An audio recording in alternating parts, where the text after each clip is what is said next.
आखिर कब तक? 2020 हम देख चुके, 2021 को और हम देख रहे हैं विकराल होते हुए।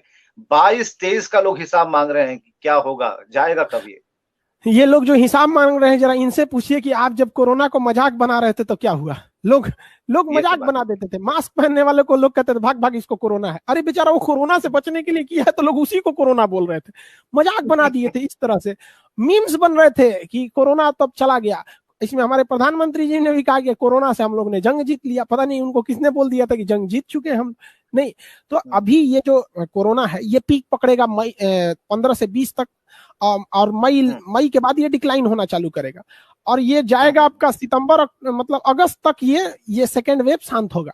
2 महीना गैप हम्म, कीजिएगा बस, हम्म, नवंबर तक हम्म, थर्ड वेव आ जाएगा। लेकिन थर्ड वेव से हमें उतना घबराने की जरूरत नहीं है, क्योंकि जब तक थर्ड वेव आएगा भारत के 10 से 15% लोग कोरोना होकर ठीक हो चुके रहेंगे, और लगभग 30% जनसंख्या, 40% जनसंख्या जो है उसे कोरोना मतलब वैक्सीन लग चुकी रहेगी। और जो छोटे बच्चे हैं, जो कुल जनसंख्या में लगभग 15% है, उन लोग को कोरोना होगा ही नहीं। तो केवल ऐसे लोग बचेंगे 25 से 30% जिन्हें कोरोना का डर है। तो इन लोग को मास्क वगैरह पहना पहना के रखें। अभी तो हमारे 80% लोगों को डर है, तो थर्ड वेव में केवल हम्म, 30% लोगों को डर लगा, क्योंकि उस समय तक वैक्सीनेशन बहुत हद तक कंप्लीट हो चुका रहेगा। डबल म्यूटेंट पर भी कई सवाल हैं कि ये क्या है, समझ में नहीं आ रहा है। कहीं सुना है, आप ही के मुंह से सुना, कहीं और से सुना, लेकिन इस पर जिरह बहुत हो रही है, चर्चा बहुत हो रही ये डबल म्यूटेंट ही ज्यादा जान ले रहा है, जो है। चाइना से आया था। म्यूटेंट का मतलब होता है किसी चीज में बदलाव लाना। हम लोग में भी म्यूटेशन होता है। आप आज से हम लोग करोड़ साल पीछे अगर हम लोग जाएंगे, तो हम लोग का कान बड़े बड़े होते थे, हम आदि मानव की तरह ऐसे चलते थे। तो हम लोग म्यूटेट होके ये रूप लिए हैं।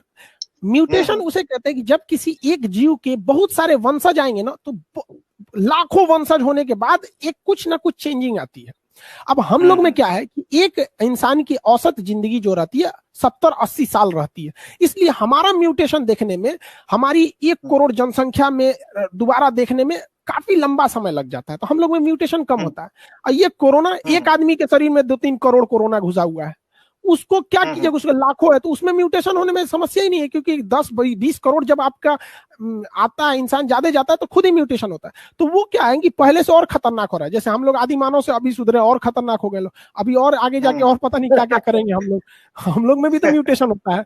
तो वो हिसाब तो रहा नहीं कि हम लोग पत्थर से शिकार करते थे, अब तो हम लोग राफेल से शिकार कर रहे हैं। तो वैसे ही कोरोना भी म्यूटेशन हुआ है, और एडवांस हो गया है, अब वो और खतरनाक कर रहा है। जो 7 दिन में लंग्स को डैमेज करता था वो 3 दिन में कर रहा है। अभी बंगाल में तो ट्रिपल म्यूटेंट आने वाला है। जो चुनाव में लोग प्रसाद लेके आए हैं घर में, अब उनको समझ में आएगा पर डे बंगाल में अब 35 से 40 हजार मरीज मिलेंगे। अब उन लोग को भी नहीं समझ में आ रहा था कि रैली में क्या करने जा रहा था। भैया आपको जिसको वोट देना है दो ना यार, घर में बैठे रहो ना। पता नहीं क्यों लोग भी रैली के लिए मर रहे, जैसे लग रहा था कि भगवान अवतार लिए हैं लोग। एक सवाल आ रहा है, कॉलर पूछ रहे हैं कि कोरोना के वैक्सीन का साइड इफेक्ट है क्या? लिए तो जा रहे हैं, दिए जा रहे हैं, कोई साइड इफेक्ट? क्योंकि आधे हम घंटे तक बिठाकर वही।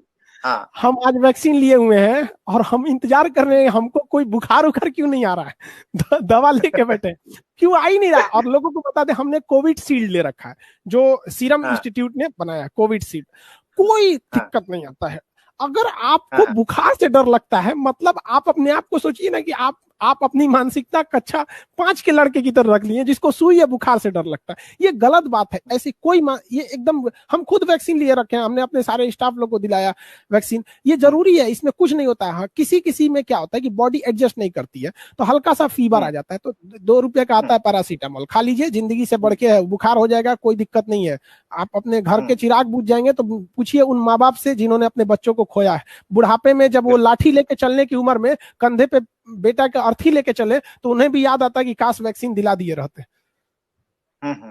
इसलिए दोनों वैक्सीन लेनी जरूरी है। एक एक सवाल आ रहा है, और भी लोग समझना चाहते हैं कि वायरस किस तरीके से इंसान के अंदर प्रवेश करता है, और जिसे कहते हैं थक्का बनाना, या ये सारी चीजें लोग समझना चाह रहे हैं इसे।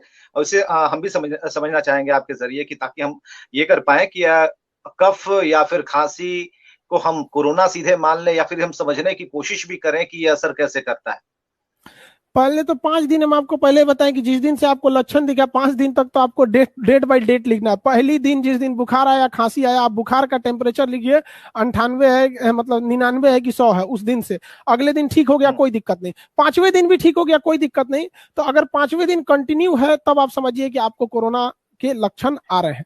अब ये कोरोना काम कैसे करता है, तो देखिए इसमें कोई ज्यादा वो नहीं है, बस कोरोना ज्यादा खतरनाक नहीं है, इसके बाहर का जो स्पाइक प्रोटीन है ना, जो ये बाहर निकले रहते हैं, ये बहुत खतरनाक होते हैं सर। ये स्पाइक प्रोटीन इसी के सहारे ये अंदर घुस जाता है। ये चाबी है, हमारे पूरे शरीर में इम्यून सिस्टम में ताला लगा हुआ है, कोई अंदर नहीं घुस सकता है। अब पता चला कोई आरबीआई की चाबी लेके घूम रहा है मुंबई में हेडक्वार्टर में, खजाना खाली कर देगा। बस यही है, ये कोरोना है जो ये चाबी लेके घूमा है। और एक तो पहली बात कोरोना की कमी नहीं है, उसके बाद इन ससुरों के पास चाबी की कमी नहीं है। एक चाबी काम नहीं करेगा, दूसरा खोलेंगे सब। तो सबसे बड़ा चीज यही है चाबी का। लेकिन वैक्सीन क्या करता है, देखिए जैसे मान के चले किसी के पास चाबी है, अगर हम उस चाबी पे पकड़ के वेल्डिंग मार दे तो उसका डिजाइन बदल जाएगा चाबी का। अब वो ताला में घुसेगा नहीं, उसको गला दे, मोड़ दे, ऐसे करके। बस वही करता है वैक्सीन। वैक्सीन क्या करता है, इस पे जाके सट जाता है, इसके चाबी के मुंह बंद कर देता है। अब ये हमारे शरीर में रहेगा, चिल्लाएगा भैया हमको भी अंदर ले लो। रिसेप्टर होते हैं रिसीव करने वाले, कहते हैं चाबी लगाओ हम तुम्हें रिसीव करके अंदर ले जाएंगे। तो वैक्सीन ये चाबी को बंद कर देता है। अब कुछ लोग कह रहे हैं कि ये वैक्सीन से नपुंसक हो जाएंगे लोग। अरे भैया ये चाबी बंद कर रहा है, नपुंसक कहां से हो जाएंगे? ये फेफड़े के लिए बनाया गया है, आपके रिप्रोडक्टिव सिस्टम को कहां से ये डैमेज करेगा, हमको नहीं समझ में आता। अब ये क्या चीज है ना कि हमारा शरीर जो है ना वो बाहर की चीजों को आने नहीं देता है बॉडी में। जैसे बाहर का कोई चीज आएगा ना तो शरीर सबसे पहले क्या करता है, बुखार लगा देता है। बुखार एक अलार्म है हमारे शरीर का। जिस तरह से स्कूल में घंटी बजती है, सारे लोग को पता चल गया कि छुट्टी होने वाला है या लंच हुआ है, या उसी तरह हमारे शरीर में बुखार है। अगर बुखार आ रहा है ना तो समझिए कि कोई ना कोई एंट्री मारा है। तो जैसे कोरोना एंट्री मारता है ना तो शरीर बुखार लगा देता है। तो बुखार से घबराना नहीं है, ये बुखार रहना जरूरी है। अगर बुखार है तो बहुत अच्छी बात है, क्योंकि हमारे पूरी बीएसएफ फौज, हमारी जो आर्मी है ना, पूरी खड़ी है कि कहां से घुसा है ये। और वो तो मेन अटैक किया फेफड़ा पे। तो ये बुखार रहना भी जरूरी है, ऐसा नहीं है घबराना नहीं है। लोग कह रहे हैं कि वैक्सीन आने से बुखार होता है, भाई अच्छा है, वो वैक्सीन बहुत बेहतरीन काम कर रही है। मतलब वैक्सीन अंदर आया है, हमारी बॉडी को पता चल गया कि कोई अनजान आदमी आया हमारी बॉडी में, वो बुखार लगा के पूरी बॉडी को उठा रहा है कि देख देख कौन आया है यहाँ पे। और वो जाके सारे अब वो लेके रेडी रहता है, कहाँ है वैक्सीन, कहाँ है, कब आ रहा है कोरोना। जैसे कोरोना आता है सारे का रिसेप्टर उड़ा देता है, चलो खोलो यहाँ। और लोग बुखार से ही डर रहे हैं, हाथ दे भाई साहब। और ये कुछ ऐसे मतलब कुछ ऐसे लोग डर रहे हैं। बिल्कुल खान सर, इस स्पाइक के बारे में आपने जानकारी दी, लेकिन ये 2020 वाले से ज्यादा खतरनाक है लग रहा है, ये ज्यादा चिपकने में माहिर है। नहीं, जो डबल म्यूटेंट है ना उसके साथ खराबी क्या है, वो ससुरा दो चाबी लेके घूम रहा है। वो दो अलग अलग टाइप की चाबी लेके घूम रहा है। जैसे पहले जो कोरोना था उसके कोरोना के अंदर ये उसका आरएनए है, मतलब इसको ये फोटोकॉपी मशीन है अंदर वाला।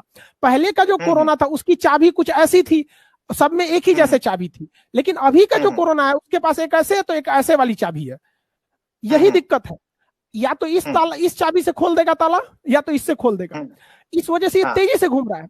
तो पहले क्या था कि हमारा कुछ लोगों के इम्यून सिस्टम अच्छे थे, उसमें इस ताला से जो सिंगल म्यूटेंट था पहले, इस चाबी से खोलता था तो हमारा फेफड़ा एक तमाचा देता था, भाग यहाँ से, सोचा तू हमारे फैमिली का नहीं, चल यहाँ से। तो उसको कहते थे कोरोना वॉरियर हो गया, जीत गया कोरोना से, इसको तो कुछ नहीं हुआ, एसिम्प्टोमेटिक। तो उसको मार के भगा देता था। और हमारा फेफड़ा इस तरह की चाबी को तो बहुत बढ़िया से थूरता है, लेकिन ये जो डबल म्यूटेंट है ना, ये दूसरा चाबी लेके आया है। तो हमारा फेफड़ा कंफ्यूजन हो जाता है, उसको लगता है कि ये अच्छा आदमी है, इसको अंदर ले चलो। तो इसको कहते हैं डबल म्यूटेंट, एक इधर एक इधर। अब हमारी जो वैक्सीन बनी है ना, वो तो इस तरह के चाबी को तोड़ने में कामयाब थी। तो लेकिन देखा यह गया है कि वो वैक्सीन इसको भी अच्छे से मतलब चाबी को तोड़ दे रही है। तो इसी को कहते हैं डबल म्यूटेंट। अभी जो बंगाल में घूम रहा है वो ट्रिपल म्यूटेंट, उसका कुछ अलग ही शेप है, उसके में वो तीन चाबी लेके घूम रहा है, किससे नहीं खुलेंगे, कहीं ऐसा ना हो कोई मास्टर चाबी लेके घूमने वाला पैदा हो जाए।